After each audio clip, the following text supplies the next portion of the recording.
Salut tout le monde!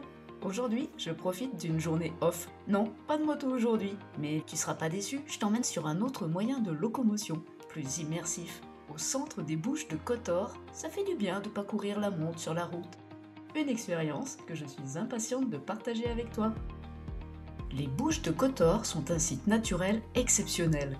Une immense baie profonde, très fermée, composée de 6 baies et 2 détroits. Ouais, rien que ça. Les eaux cristallines et les montagnes majestueuses qui nous entourent créent une toile de fond époustouflante. Un voyage magique à travers des paysages à couper le souffle.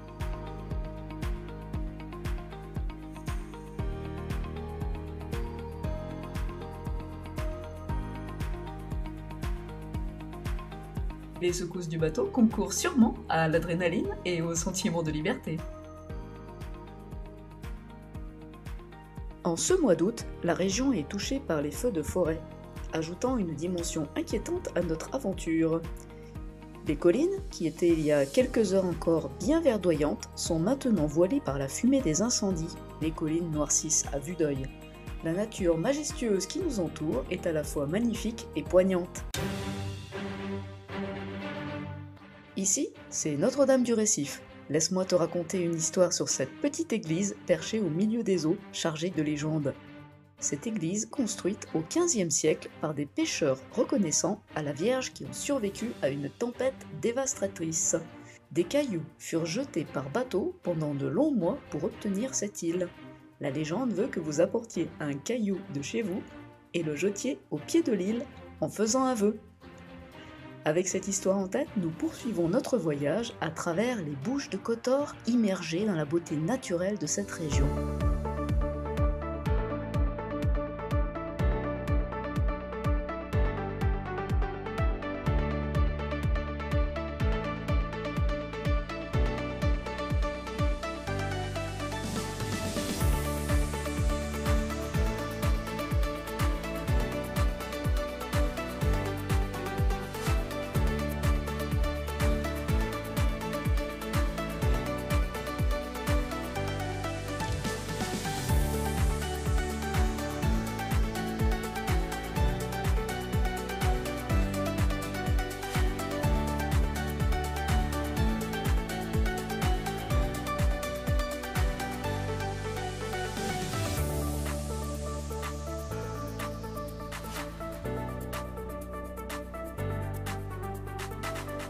Sur la droite, tu découvres l'Adriatique 42, une installation unique de réparation et de maintenance des méga-yachts, qui comprend la montée et la descente d'un quai flottant de 180 mètres de long et 37 mètres de large avec une capacité de 10 000 tonnes de cargo. C'est incroyable!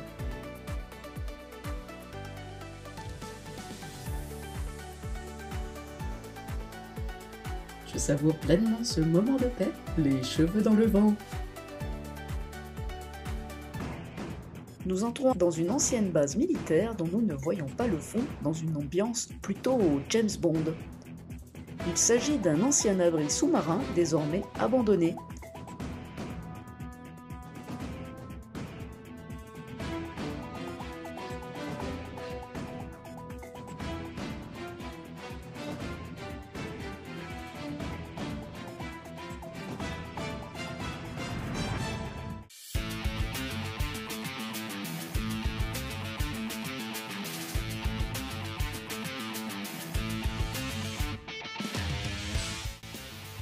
Le pilote du bateau n'hésite pas à mettre la gomme, ce qui ne manque pas de bien secouer.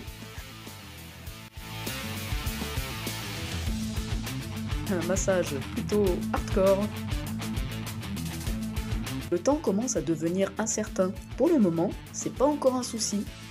Au loin, tu découvres Punta Ostro avec la forteresse de Prevlaka, une fortification militaire dont la fonction principale était d'empêcher l'entrée des navires ennemis dans la baie de Kotor. Et en face, l'île de Mamula. Construite par l'Empire austro-hongrois au XIXe siècle, la forteresse a été transformée en camp de concentration par Benito Mussolini pendant la Seconde Guerre mondiale. Aujourd'hui, il semble qu'il devienne un hôtel de luxe avec spa et piscine pour préserver l'île. Rénover le bâtiment coûterait trop cher à l'État. Caché au cœur des Bouches de Kotor, la grotte bleue se révèle comme une merveille inattendue. Cette caverne spectaculaire, aux parois calcaires érodées par le temps, offre une magnifique expérience visuelle. À l'approche de la grotte en bateau, les eaux cristallines prennent soudainement des teintes d'un bleu éblouissant, d'où son nom de grotte bleue. La lumière du soleil, filtrant à travers les ouvertures de la grotte, se reflète sur les parois sous-marines, révélant un spectacle enchanteur. Le temps semble s'estomper, laissant place à une ambiance mystique. Les légendes locales racontent que la grotte bleue est le lieu où les esprits marins se réunissent pour célébrer la beauté de la mer. Une jolie pause au cœur de cette région déjà riche en splendeur naturelle.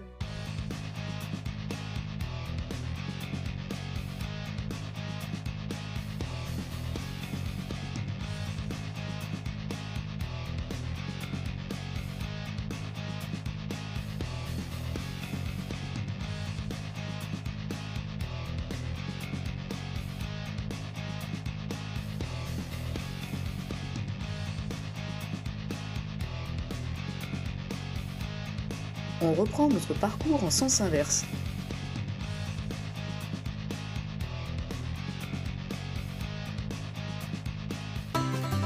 À fond la caisse, je ne sais pas si notre pilote est pressé, il semblerait qu'il soit plutôt préoccupé par la météo. Il est tellement à fond d'accélérateur que j'ai des difficultés à faire un cadrage correct. Tu m'en voudras pas, hein? Les nuages noirs s'accumulent rapidement. Le ciel se transforme en une palette de gris plutôt sombre. Il faut rentrer au plus vite, car le vent se lève et les vagues surgissent. Le pilote fait une halte en plein milieu de la baie, il préfère finalement attendre que l'orage passe. La pluie donne l'impression que c'est de la grêle qui tombe, et la grêle, ça fait mal. Aïe aïe aïe. Je ressens bien les impacts douloureux sur ma peau, je mets une serviette qui aide un peu à supporter, mais ces gouttes d'eau sont bien percutantes. Le tonnerre gronde, résonnant entre les montagnes qui entourent les bouches. Les éclairs déchirent maintenant le ciel, illuminant la baie de Kotor dans des éclats spectaculaires. La mer, qui était plutôt calme et accueillante, se transforme en un miroir tumultueux, secoué par les vagues de plus en plus agitées. Atmosphère électrique, je suis pas vraiment rassuré. Et puis, aussi soudainement qu'elle a commencé, la tempête se calme. Malgré le déluge, les flammes, attisées par la tempête, continuent à avancer vers la rive. En arrivant sur le quai, je suis transi de froid, mais j'en laisse rien transparaître. Donc là, on vient de sortir. Ah, c'est chouette, hein? Bon, bah, dernière vidéo de la journée, je suis trempée. Je crois que les éléments sont contre moi, je sais pas, sur ce road trip il se passe un truc. Qu'est-ce qu'il y a fait au ciel? C'est ainsi que s'achève la journée dans la baie de Kotor. Je te mets sur la carte tous les sites qu'on a visités ensemble, ça fait une sacrée sortie. Je te remercie de m'avoir accompagné dans cette aventure, mets-moi un petit pouce si tu as apprécié la vidéo, et puis un petit commentaire, ça me fait toujours plaisir de te lire. Bisous!